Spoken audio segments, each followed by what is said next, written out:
Pukul 02.17 dini hari, pantai selatan Jawa gelap.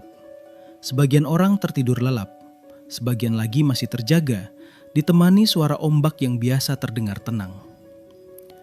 Lalu tanah mulai bergetar. Bukan getaran kecil, bukan 5 detik, bukan 10 detik. Getarannya berlangsung lebih dari 1 menit. Dinding berderak, lampu padam. Orang-orang terbangun dalam kebingungan. Dan jauh di dasar Samudra Hindia, sepanjang ratusan kilometer patahan, 2 lempeng bumi baru saja bergeser secara masif. Jika megatrust Jawa benar-benar lepas hari ini, apa yang akan terjadi dalam 30 menit ke depan? Seberapa besar gelombangnya? Dan yang lebih penting, apakah kita benar-benar punya waktu untuk lari?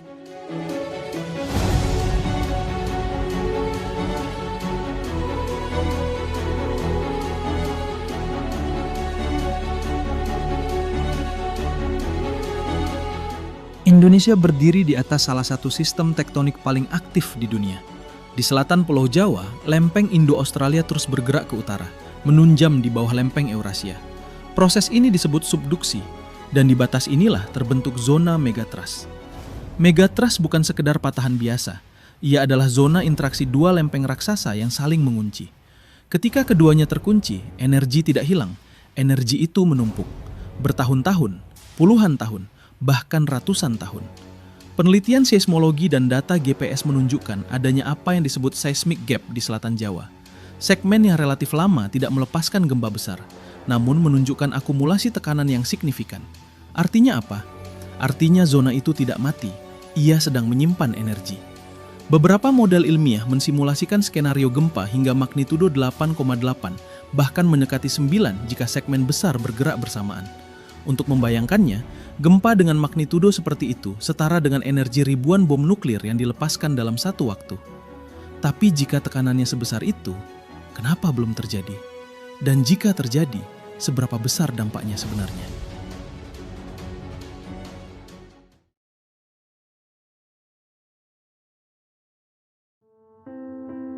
Jika gempa megatrust besar terjadi di selatan Jawa, dasar laut bisa terangkat atau turun secara tiba-tiba, dan pergerakan vertikal inilah yang memicu tsunami.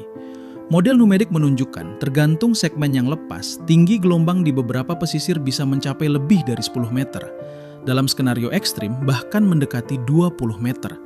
20 meter, itu setara gedung 6 lantai. Dan yang lebih mengkhawatirkan bukan hanya tinggi gelombangnya, tapi kecepatannya. Gelombang tsunami bisa mencapai pesisir selatan Jawa dalam waktu sekitar 20 hingga 40 menit setelah gempa besar. Itu bukan waktu yang lama. Dalam 5 menit pertama, orang mungkin masih mencoba menghubungi keluarga. Dalam 10 menit, sebagian masih mencari informasi. Dalam 15 menit, sebagian mungkin masih belum percaya bahwa tsunami akan datang. Dan di menit ke-20, air bisa sudah terlihat di horizon. Tapi gelombang bukan satu-satunya masalah, karena bahkan sebelum air itu tiba, ada sesuatu yang bisa melumpuhkan kota lebih dulu. Apa itu? Gempa besar tidak hanya mengguncang tanah, ia mengguncang sistem. Listrik hampir pasti padam, sinyal komunikasi bisa terputus, jaringan internet bisa lumpuh. Orang-orang akan keluar rumah secara bersamaan, jalanan akan penuh dalam hitungan menit. Di wilayah dengan struktur bangunan yang tidak dirancang tahan gempa kuat, risiko runtuhan menjadi nyata. Namun masalah terbesar bukan hanya infrastruktur. Masalah terbesar adalah kebingungan. Ketika informasi simpang siur, ketika sirine mungkin terdengar, atau mungkin tidak. Ketika orang tidak tahu jalur evakuasi terdekat, kepanikan bisa memperlambat evakuasi lebih dari apapun. Dan pertanyaannya sekarang menjadi lebih tajam. Kalau sistem peringatan dini bekerja, apakah masyarakat benar-benar siap bergerak dalam hitungan menit?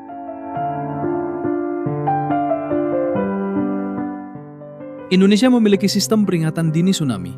Inatius dirancang untuk mendeteksi gempa besar dan mengeluarkan peringatan dalam beberapa menit. Secara teknologi, sistem itu ada, namun sistem hanyalah alat. Efektivitasnya bergantung pada kecepatan distribusi informasi dan respons masyarakat. Beberapa daerah pesisir memiliki jalur evakuasi dan titik kumpul, tapi tidak semua warga tahu persis di mana letaknya.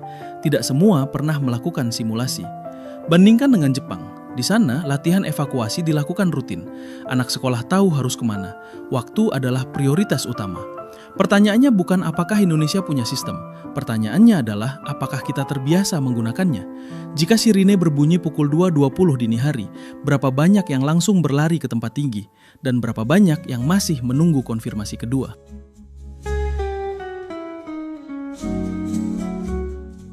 Penting untuk jujur. Tidak ada ilmuwan yang bisa memprediksi tanggal dan jam terjadinya gempa megatrust. Skenario magnitudo 9 adalah kemungkinan teoretis berdasarkan parameter geofisika maksimum. Skenario lebih realistis mungkin berada di kisaran magnitudo 8,7 hingga 8,8. Itu pun sudah sangat besar. Namun dalam skala geologi, zona subduksi seperti ini hampir pasti akan melepaskan energinya suatu hari nanti. Bukan karena ramalan, tapi karena hukum fisika. Lempeng terus bergerak beberapa sentimeter per tahun. Energi terus bertambah. Pertanyaannya bukan apakah akan terjadi, tapi apakah kita memanfaatkan waktu tenang ini untuk bersiap. Kalau bukan hari ini, mungkin 20 tahun lagi, mungkin 50 tahun lagi. Tapi jika terjadi saat kita lengah, apakah kita punya rencana?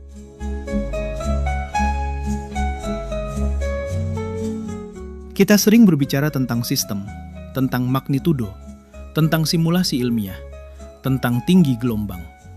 Tapi ada satu pertanyaan yang jarang ditanyakan. Apa yang akan kamu lakukan dalam 60 detik pertama setelah gempa berhenti?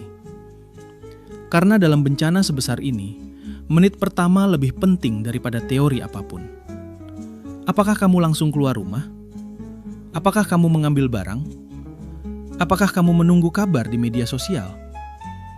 Banyak korban tsunami di masa lalu bukan karena tidak ada peringatan, tapi karena ragu. Ragu apakah ini benar-benar tsunami? Ragu apakah gelombangnya akan setinggi itu? Ragu apakah harus lari sekarang atau menunggu sebentar lagi? Padahal dalam skenario megatrust, waktu evakuasi bisa kurang dari 30 menit. Artinya, keputusanmu dalam 2-3 menit pertama bisa menentukan segalanya. Dan ada satu hal yang jarang dibahas. Tsunami bukan hanya satu gelombang. Gelombang kedua atau ketiga seringkali lebih besar dari yang pertama. Jika seseorang kembali terlalu cepat ke pantai karena merasa sudah aman, risiko justru meningkat. Pertanyaannya sekarang berubah. Bukan lagi seberapa besar gempa itu, tapi seberapa cepat kamu bisa memutuskan untuk bergerak. Karena pada akhirnya, kesiapan bukan soal teknologi, bukan soal angka magnitudo. Kesiapan adalah kebiasaan. Apakah kamu pernah mengecek peta evakuasi? Apakah kamu tahu gedung tertinggi terdekat? Apakah kamu pernah membayangkan skenario itu secara serius? Atau kamu merasa itu terlalu jauh untuk dipikirkan? Megatrust terdengar seperti akhir segalanya. Magnitudo 9, gelombang 20 meter, kota pesisir lumpuh. Tapi sejarah menunjukkan satu hal penting. Manusia bisa bertahan. Jepang mengalami gempa dan tsunami 2011 dengan magnitudo 9,0. Korban memang besar, kerusakan luar biasa. Tapi jutaan orang selamat karena mereka tahu apa yang harus dilakukan. Chile, negara yang juga berdiri di atas megatrust, terus meningkatkan standar bangunan dan edukasi publik setelah setiap bencana. Artinya apa? Megatrust bukan hukuman mati otomatis. Dampaknya sangat besar, ya. Risikonya nyata, ya. Tapi jumlah korban sangat dipengaruhi oleh kesiapan. Bangunan tahan gempa bisa mengurangi korban akibat runtuhan. Evakuasi cepat bisa menyelamatkan ribuan nyawa. Pendidikan sejak dini bisa mengubah kepanikan menjadi refleks. Masalahnya bukan apakah kita mampu. Masalahnya adalah apakah kita mau serius sebelum bencana itu datang. Karena ada satu fakta yang jarang disadari. Zona subduksi ini sudah aktif jutaan tahun. Manusia baru ada di Jawa beberapa puluh ribu tahun. Artinya, bumi akan terus bergerak dengan atau tanpa kesiapan kita. Pertanyaannya sederhana. Apakah kita akan menjadi generasi yang lengah atau generasi yang belajar sebelum terlambat?